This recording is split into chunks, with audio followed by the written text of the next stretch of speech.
नमस्कार दोस्तों। जैसे कि हम लोग पाषाण काल पढ़ रहे थे और पाषाण काल में एक वीडियो हम लोग देखे। सबसे पहले तो मैं माफ़ी मांगना चाहूँगा कि कुछ टेक्निकल प्रॉब्लम है, मतलब टेक्निकल टीम ना होने के कारण मैं आज बोर्ड पर नहीं बता पा रहा हूँ। आज मेरे द्वारा जो पीडीएफ बना हुआ है, जो नोट है जिससे हम पढ़ाते हैं, उसी को हम आज इसको हम ऐसे वीडियो फॉर्म में डाल दे रहे हैं। बोर्ड नहीं है, मतलब टेक्निकल टीम नहीं, इसलिए ऐसे हुआ रहा है। कुछ दिन के बाद कल भर एक ऐसा ही वीडियो मिलेगा, फिर परसों से सब सही हो जाएगा। हड़प्पा सभ्यता हम लोग चालू करेंगे। इसी तरह से आप लोग प्यार बनाए रखें। जैसे देखिए, हम लोग जो थे पाषाण काल को पढ़ रहे थे। पाषाण काल में हम लोग पूरा पाषाण काल था, मध्य पाषाण काल और नव पाषाण काल। तो पूरा पाषाण काल को हम लोग पढ़ चुके हैं। आज से हम लोग मध्य पाषाण काल पढ़ेंगे, मेसोलिथिक एज पढ़ेंगे। पहले इसके बारे में समझ लीजिए। देखिए, मध्य पाषाण काल को हम लोग क्या बोलते हैं भाई, इसको माइक्रोलिथिक एज भी कहा जाता है। द मोस्ट इम्पॉर्टेंट पॉइंट कि मध्य पाषाण काल को, और देखिए मेंस लेवल का है, ठीक है ना, माइक्रोलिथिक एज कहा जाता है। अब क्यों कहा जाता है इसको पहले समझेंगे। देखिए, कह रहा है कि सीएल कार्लाइल द्वारा 1867 एटी में विंध्य पर्वत क्षेत्र में लघु पाषाण उपकरण खोजा गया, जो इसी काल का है। देखिए, सीएल कार्लाइल महोदय ने सर्वप्रथम लघु पाषाण उपकरण खोजे जो इस पीरियड का है, मतलब 10,000 से लेकर 8,000 BC ईसा पूर्व के बीच में था। इसलिए इसे माइक्रोलिथिक एज कहा गया। देखिए, अब इसका थोड़ा सा समझ जाइए कि इसका साइज भी आप देख सकते हैं कितना था भाई, 1 से 8 सेंटीमीटर था। देखिए, अब नीचे लिखा हुआ है कि कम आकार होने के कारण इसे माइक्रोलिथिक एज कहा गया।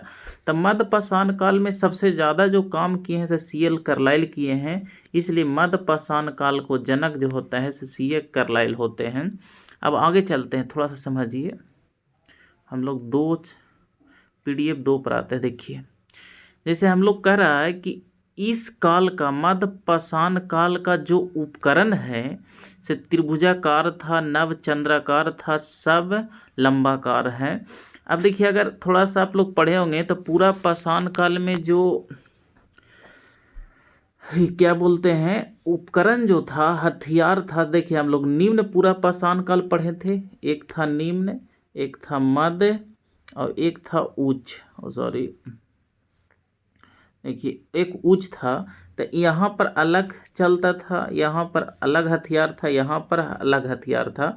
यहाँ पर हम लोग देखे थे कि खुरचनी था, क्या बोलते हैं, चॉपर चॉपिंग था, हेडेक्स था, यहाँ पर तछनी था, खुरचनी था, और यहाँ पर ब्लेड था। देखिए, पिछले क्लास अगर जो पढ़े होंगे तो समझ में आ रहा होगा। तो इस काल में जो उपकरण था से त्रिभुजाकार होता था, नवचंद्राकार होता था, समलंबाकार। देखिए, त्रिभुजाकार बनाने का कारण था, जैसे मान लीजिए कि ये पत्थर का है, तो मार के अगर इंसान फेंक के मारेगा तो कोई वाला तो भुजा से टच करवे करेगा, ये सिर से जाके चोट लगेगा और जानवर पर अथी होगा। अब समझिए, इस काल के जो पत्थर थे, बड़ा इंपॉर्टेंट है, कार्नेलिया, स्फेटिक, कैल्सिडोनी और गेट। देखिए, फिर हम रिलेट कर रहे हैं। निम्न पूरा पाषाण काल में हम लोग पढ़े थे तो वहाँ पर क्वार्टजाइट पत्थर था। पिछले वीडियो अगर देखे होंगे बोर्ड वाला, तो क्वार्टजाइट पत्थर था। आगे हम लोग देखे थे तो मध्य पूरा पाषाण काल में क्वार्टजाइट भी था, और आर्गेट था, चंड था, फिलंट था, और आगे जाके ब्लेड था पत्थर। मतलब यहो सब प्रयोग हो रहा था, लेकिन मेन इसमें आ गया था ब्लेड, है ना। इसको हम लोग देख लिए थे। अब आगे चलिए, जैसे हम लोग दिया हुआ है, कि प्रमुख विशेषता, इसमें प्रमुख विशेषता क्या है। देखिए, सबसे पहले यहाँ पर मिसाइल तकनीक का विकास हुआ। प्रक्षेपास्त्र मतलब होता है मिसाइल, तीर, मिसाइल मतलब कि समझ रहे हैं, ऐसे फेंकने वाला। तो तीर कमान का भी विकास हो गया। और सबसे इम्पोर्टेंट ये था कि हड्डी और सींग से निर्मित उपकरण थे, हड्डी और सींग से निर्मित उपकरण हो गए, और पशुपालन की शुरुआत हो गया था। अगर पिछले क्लास में आप पढ़े होंगे तो हम एक बेस दिए थे कि पूरा पाषाण काल में आखेटक जीवन था और खाद्य संग्राहक था। मध्य पाषाण काल में बताए थे पशुपालन शुरुआत हो जाता है, और नव पाषाण काल में बताए थे कृषि का शुरुआत हो जाता है। तो देखिए यहाँ से पशुपालन का शुरुआत हो गया है। यहाँ पर मिसाइल तकनीक भी पूछा हुआ है कि मिसाइल तकनीक, प्रक्षेपास्त्र तकनीक का विकास किस काल में हुआ। तीर धनुष का भी विकास यहाँ पर हो गया। अब यहाँ से सबसे इम्पोर्टेंट है महत्वपूर्ण स्थल। अगर आप ये स्थल आप याद कर ले तो यहीं से सवाल बनता है। देखिए समझिएगा, देखिए यूपी के 3 स्थल है, एक सराय नहर, महदहा, दमदमा। ये तीनों से प्रश्न बनेगा, एक एकदम इम्पॉर्टेंट हम आगे प्रश्न बता रहे हैं। ये यूपी के प्रतापगढ़ जिला में है। देखिए आप इसी तरह से नोट भी बना लीजिएगा छाप छाप के।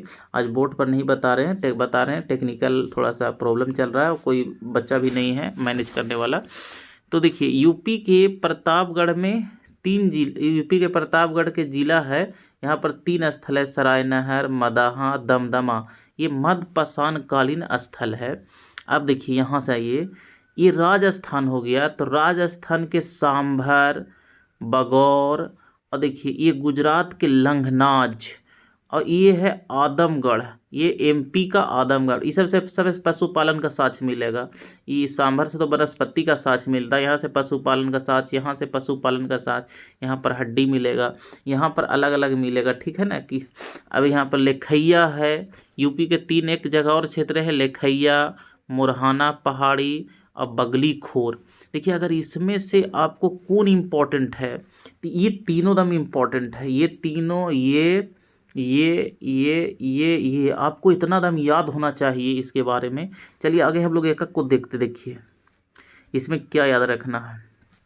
यूपी के सराय नहर, अब हम लोग हेडिंग डालते हैं, जैसे यूपी के प्रतापगढ़ में ये सराय नहर है, तो सराय नहर कहाँ है, यूपी में है, मध्य पाषाण कालीन। देखिए यहाँ पर 37 नर कंकाल मिले हैं, 37 नर कंकाल जो छत विछत रूप में प्राप्त हुए हैं।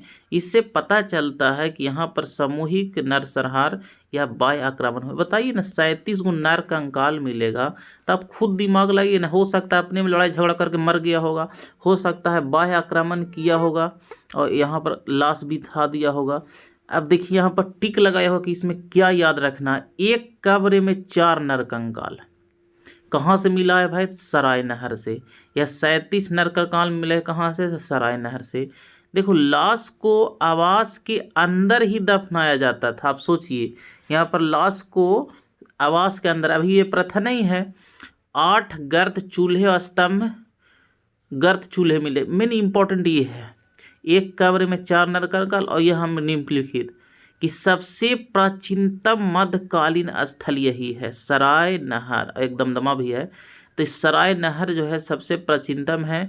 और एक कब्र में, एक कब्र ऐसे है मान लीजिए, इसमें 4 गो को एक ही साथ दफनाया गया है। ये आगे हम बताएंगे, पश्चिम से पूरब दफनाया जाता था। ये भी दफनाने की परंपरा भी आपको याद होना चाहिए।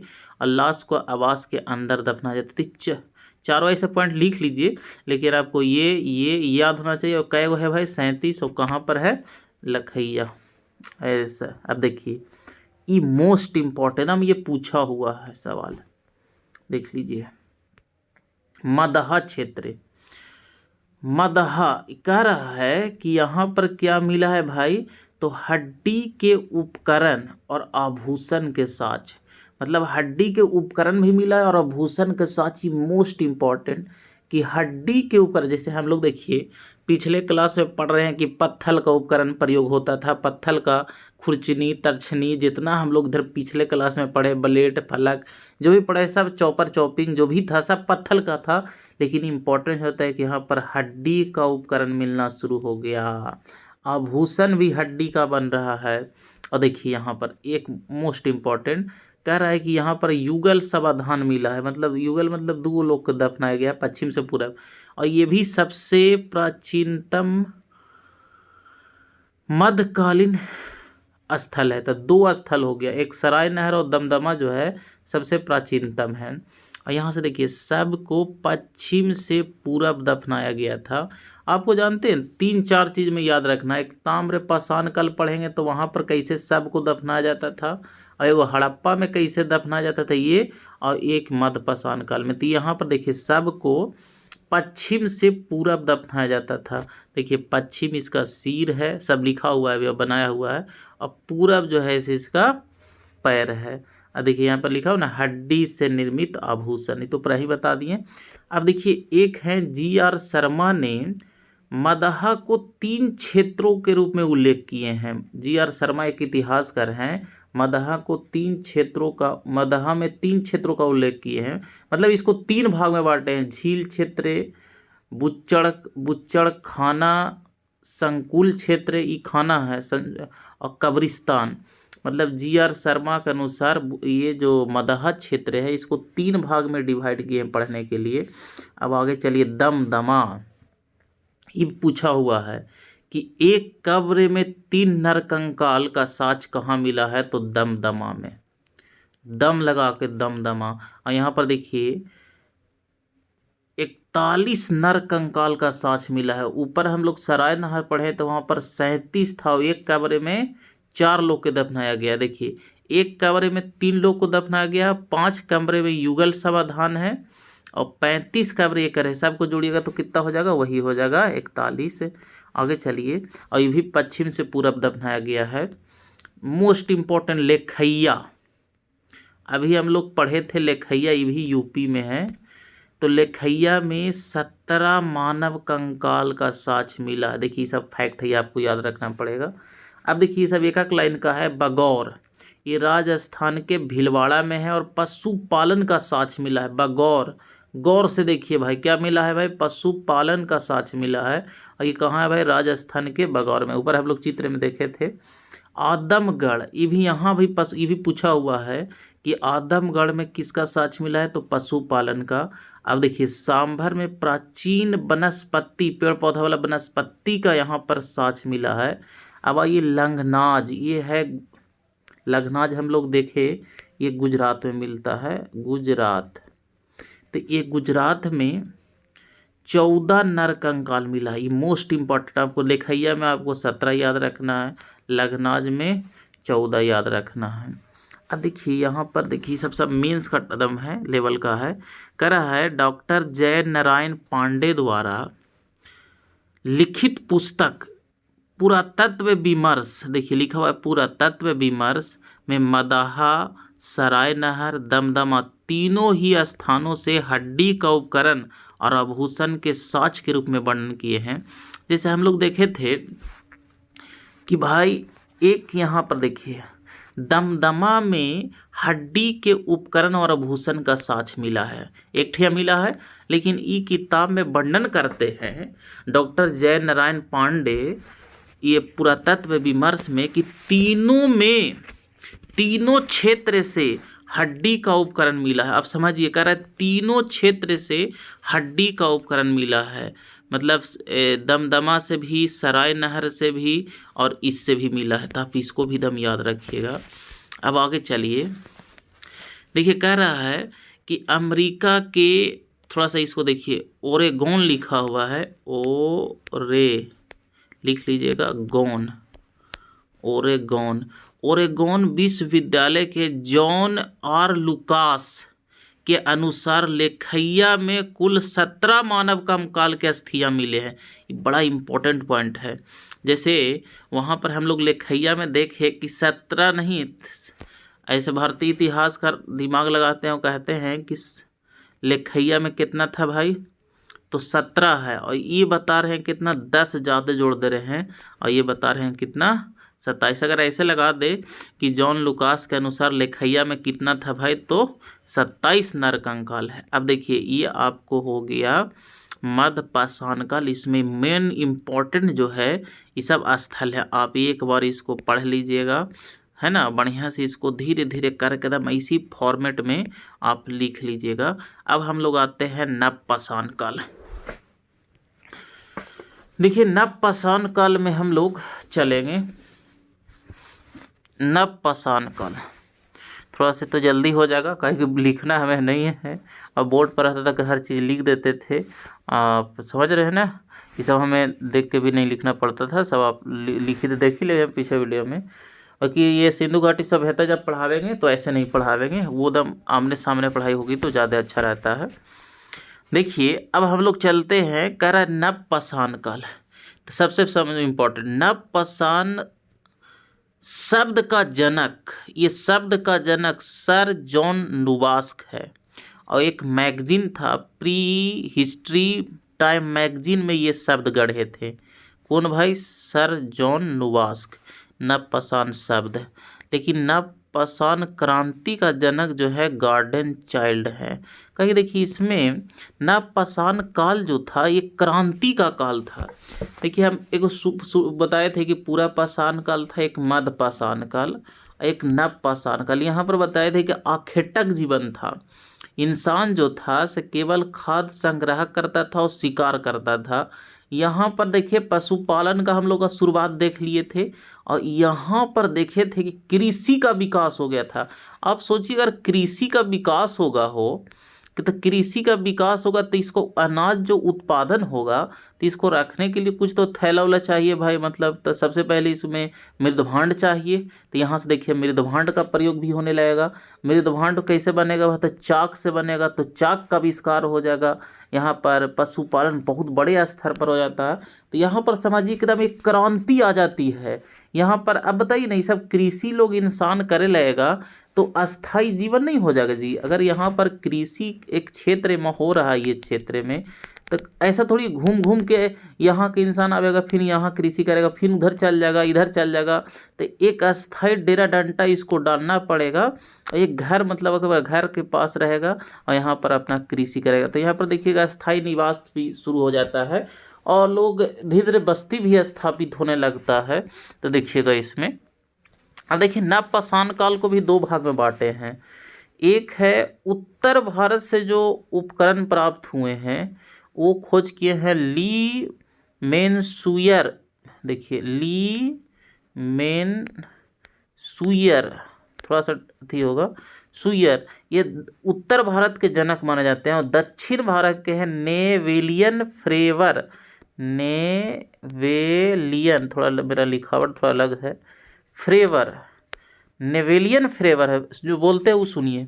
अब इसमें आप देखिए कह रहा है इसमें मुख्य विशेषता, जो इंसान अगर थोड़ा सा खाली देखिए जीएस रटने वाला चीज़ नहीं है, आप थोड़ा सा दिमाग लगा के सोचिए कि अगर बताइए तो अगर कृषि का शुरुआत हो रहा है तो अस्थायी आवास नहीं होगा जी। आप थोड़ा सा अपने से दिमाग लगाइए तो गांव का विकास ना होगा, घर का विकास ना होगा, पशुपालन बड़े स्तर पर होगा कि नहीं होगा, सब जुड़ा हुआ है।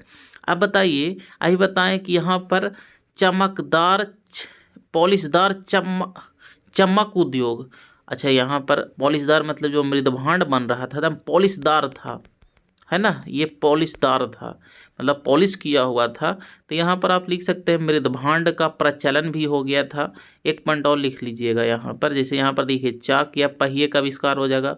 अगर क्यों आविष्कार हुआ भाई, देखिए आवश्यकता ही आविष्कार की जननी है। अब कृषि से जो उत्पादन होगा, अनाज होगा, तो उसको रखने के लिए कुछ तो होना चाहिए ना। तो पहले लोग चाक का आविष्कार किया, उसके बाद आप मृदभांड बनाया। मृदभांड मतलब समझते चुक्का उक्का, वही थैली उली जो बर्तन वाला, मिट्टी का बर्तन वाला। तो यहाँ पर खाद्यान्नों का उत्पादन भी शुरू हो गया। और एक चीज़ और यहाँ पर नीचे लिख लीजिएगा कि मृदभांड की शुरुआत नवपाषाण काल में हो गया था। अब देखिए यहाँ से मेन इसमें महत्वपूर्ण स्थल पढ़ना है और एक कृषि पढ़ना है। अगर ये दोनों आप पढ़ लेते हैं तो नवपाषाण काल से आप सभी संबंध आवेगा बड़ा अच्छा से। देखिए कहता है प्राचीनतम कृषि का साक्ष्य, ये मोस्ट इम्पोर्टेंट, मेहरगढ़ पाकिस्तान के बलूचिस्तान में 7000 BC में गेहूं के साक्ष्य मिले। तो प्राचीनतम कृषि का साक्ष्य जो है से मेहरगढ़ में मिला है। और कोची का साक्ष्य मिला भाई तो गेहूं का। लेकिन देखिए एक अपडेट आ गया, अब ये ऑप्शन में नहीं देगा तो इसको मारना होगा। देखिए कह रहा है कि नवीनतम खोजों के अनुसार प्राचीन कृषि का साक्ष्य यूपी के संत कबीर नगर में, यूपी के संत कबीर नगर जिले में लहुरा देव है। देखिए ये था पहले, ये प्राचीनतम था। अभी भी सब बच्चा कुछ अगर ऐसे ऊपर ऊपर पढ़ा होगा तो सब मेहरगढ़ जान रहा है, लेकिन ये नया स्थल मिल गया लहुरा देव। तो अब अगर ये ऑप्शन में ना रहे तो आपको लहुरा देव मान रहा है कहाँ भाई, तो यूपी के संत नगर जिला में है। और इसका टाइमिंग देखिए, कह रहा है 9,000 से 7,000, तो ये दोनों के बीच में होगा कि नहीं, कुछ होगा। और ये देखिए खाली 7,000 दिया हुआ है, लास्ट वाला दिया हुआ है, दोनों के बीच में मिला है, तो प्राचीनतम हो गया। और देखिए अब गेहूं का साज कुलडीहवा यूपी के बेलन घाटी से मिला है। ये इम्पोर्टेंट, गेहूं की साज सॉरी चावल लिखा हुआ है जी, हम गेहूं पढ़ दिए, तो चावल या चावल की भूसी का साज जो है से कुलडीहवा से मिला है। देखिए अब आगे चलिए, यहाँ पर दिया हुआ है, आगे पढ़ेंगे हम लोग। मेन देखिए ना, आधुनिक, सॉरी इधर चल गया हो, अच्छा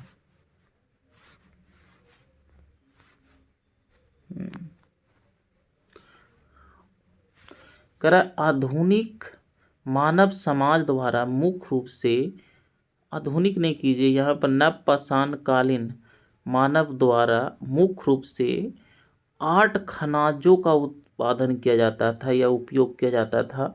जैसे नवपाषाण काल में हम लोग देखे कि कृषि का उत्पादन शुरू हो गया था, तो उसमें से 8 गो लोग उत्पादन करता था। कौन था, जौ था, गेहूँ था, चावल था, मक्का था, बाजरा था, सोरघम, राई है और जाई है, मतलब ये 8 प्रकार के फसल थी।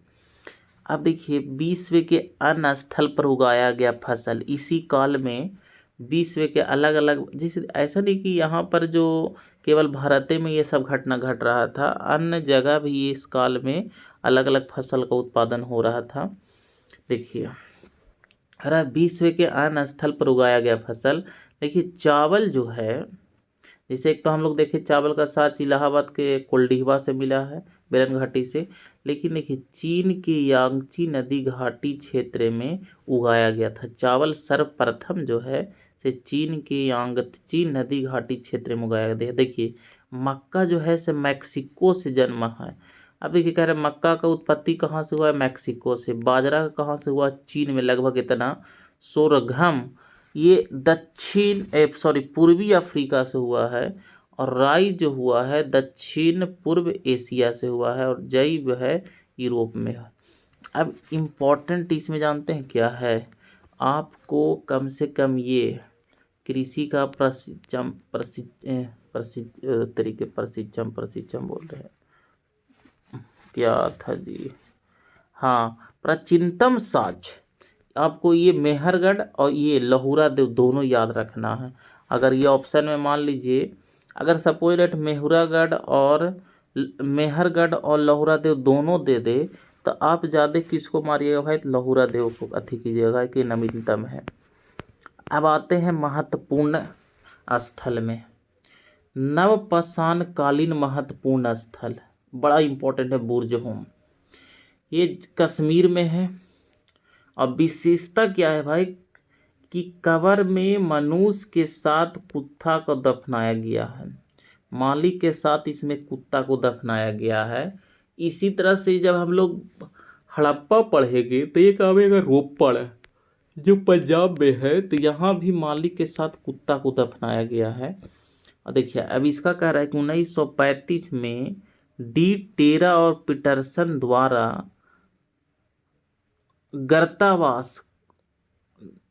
गर्तावास का प्रमाण, मतलब ये डी टेरा पीटरसन द्वारा गर्तावास का यहाँ पर प्रमाण खोजा गया। गर्तावास मतलब अंडरग्राउंड जो घर बोलते हैं ना, उसी को बोलेंगे। अब देखिए गुफराल, मोस्ट इम्पॉर्टेंट, इसका अर्थ क्या होता है, तो कुम्हार का गुफा। कई बार दिया हुआ है कि गुफराल का अर्थ क्या होता है भाई, तो कुम्हार का गुफा।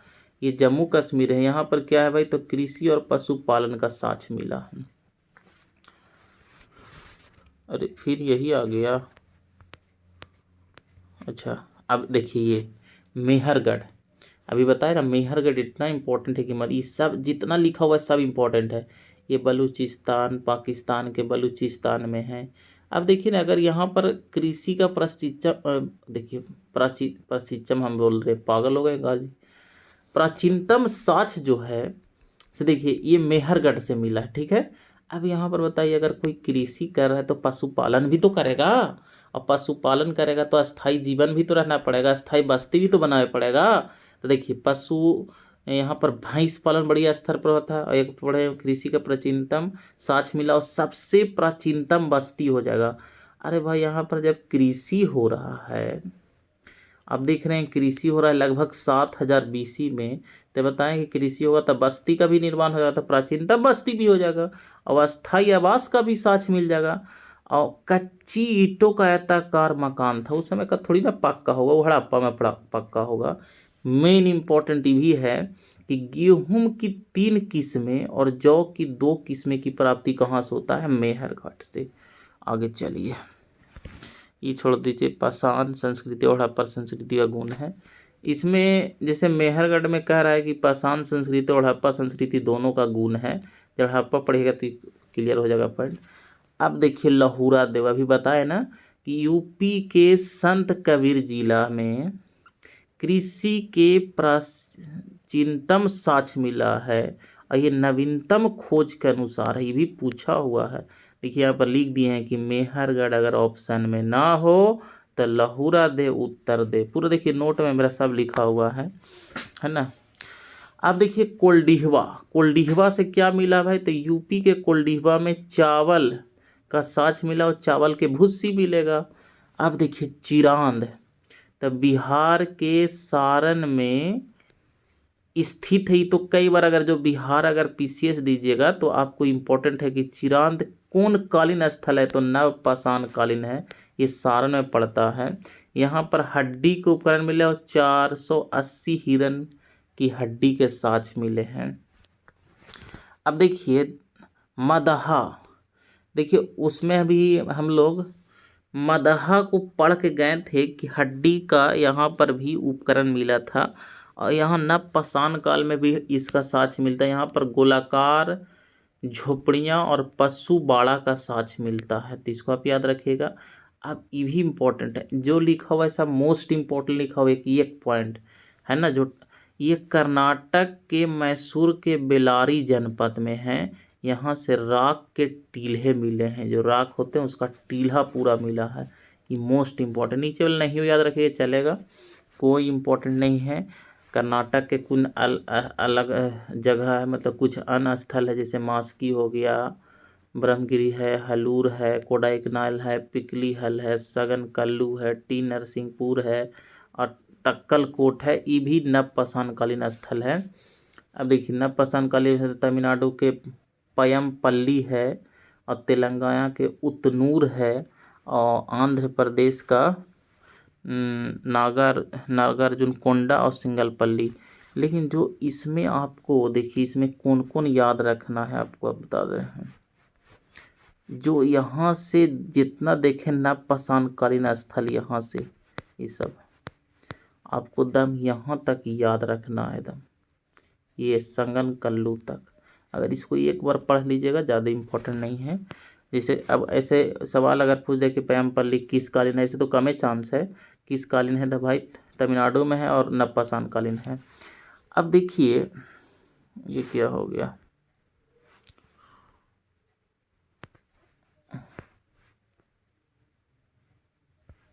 क्या थी हो गया, चलिए आगे है। देखिए अब हम लोग क्या करना है कि नवपाषाण काल जब खत्म होता है तो एक नया संस्कृति का उदय होता है, ये भी प्रश्न पूछा हुआ है। महापाषाण काल, या इसको बोलते हैं मेगालिथिक एज, ये यही प्रश्न अभी तक पूछा हुआ है। कह रहे नवपाषाण काल की समाप्ति के बाद दक्षिण भारत में महापाषाण संस्कृति का उदय हुआ। महा मतलब बड़ा, और पाषाण मतलब पत्थर, बड़े बड़े पत्थरों का काल शुरुआत हुआ। ये 1000 BC से 1 AD के भी देखिए अब बीच माना जाता है। महापाषाण का होता है पत्थर का कबर। अब इसमें क्या होता थोड़ा समझिए आप। जैसे किसी इंसान को दफन किया जाता था, इसे मान लीजिए कि इसको दफना दिए हम लोग बचवा के, और इसके चिन्हानी के लिए एक बड़ा वो पत्थर यहाँ पर मुड़िया के पीछे ऐसे गाड़ दिया जाता था। इसे पता चले कि हमारा दादा परदादा एक खानदान उमदान का है, तो इसी को महापाषाण ऐसे कहा जाता था कि दक्षिण भारत में कोई इंसान मरता था तो उसके साथ एक पत्थर गाड़ दिया था, तो इसको क्या बोलते थे? मेगालिथ कहते। ये प्रश्न पूछा हुआ दरोगा में, मेगालिथ। अब देखिए थोड़ा समझिए, महापाषाण का अर्थ होता है पत्थर का कवर। महापाषाण संस्कृति दक्कन, मतलब नीचे वाला क्षेत्र जो ये दक्कन हो गया, ये वाला क्षेत्र दक्षिण भारत और उत्तर पूर्वी भारत में, ये वाला उत्तर पूर्वी भारत में भी फैला हुआ था। और कश्मीर, मतलब ये जो था कि मरा कोई इंसान, इसके किनारे इसे पत्थर गाड़ दिया, तो ये मुक्ता तो इसे दक्षिण भारत में देता है, लेकिन देखिए इसके अतिरिक्त कहाँ था भाई? तो उत्तर पूर्वी भारत में भी था। अगर करंट अफेयर होता है, हाल ही में बड़े बड़े पाषाण पत्थर अभी मिला है, हाल ही में देखे होंगे, ये अरुणाचल असम वाला क्षेत्र में, उत्तर पूर्व भारत में, और कश्मीर में भी प्रचलित था। अब देखिए इसमें कह रहा है कि इस पाषाण काल की विशेषता, तो कह रहा है आंशिक समाधान पद्धति था। मतलब यहाँ पर इस काल का सबसे महत्वपूर्ण विशेषता ये था कि आदमी को ऐसे मारा ना, तो इसको पूरा दफनाया नहीं जाता था, आधा दफनाया जाता था, आधा छोड़ दिया था, मतलब ऊपर दिखाई देने के लिए, ताकि जानवर उसको खा ले। मतलब आधा ढक दे, मतलब नीचे से आधा छोड़ दे, तो ऊपर ऊपर सब खा जाता था लोग, मतलब जानवर। लाश को दफनाने के बाद, देखिए यहाँ पर लिखा हुआ है कि लाश को दफनाने के बाद बड़े पाषाण का उपयोग, जैसे देखिए लाश है, यहाँ पर पत्थर, इसी को महापाषाण काल बोलते थे। अब इसका स्थल भी देख सकते हैं, ब्रह्मगिरी है, आदि चनुलूर है, मास्की है, ये सब इम्पोर्टेंट नहीं है, नागार्जुन। इसमें सबसे इम्पोर्टेंट ये है कि मेगालिथ क्या होते थे, कहाँ पर इसका उदय हुआ था, इसका अर्थ क्या हुआ, कौन क्षेत्र में विस्तारित था, है ना। आप यहाँ तक इसको पढ़ लीजिएगा और नोट बना लीजिएगा, इस नीचे वाला भी लिख दीजिएगा, कोई इम्पोर्टेंट नहीं है, लेकिन आप यहाँ तक पढ़ना है। अगर ऐसे सवाल बोले कि दक्षिण भारत में जब इंसान मरता था उसके पास बड़े बड़े पत्थर गाड़ दिए तो उसे क्या बोलते थे? तो मेगालिथ कहते थे। तो आधा घंटा का ये वीडियो था, लगभग ये ख़त्म हो गया।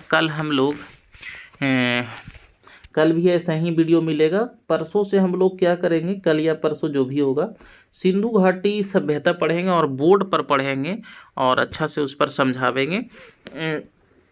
ठीक है, धन्यवाद। आप लोग इसको वीडियो को शेयर करते रहिए, आप लोग का प्यार मिल रहा है, हमेशा बनाते रहेंगे। थैंक यू, धन्यवाद।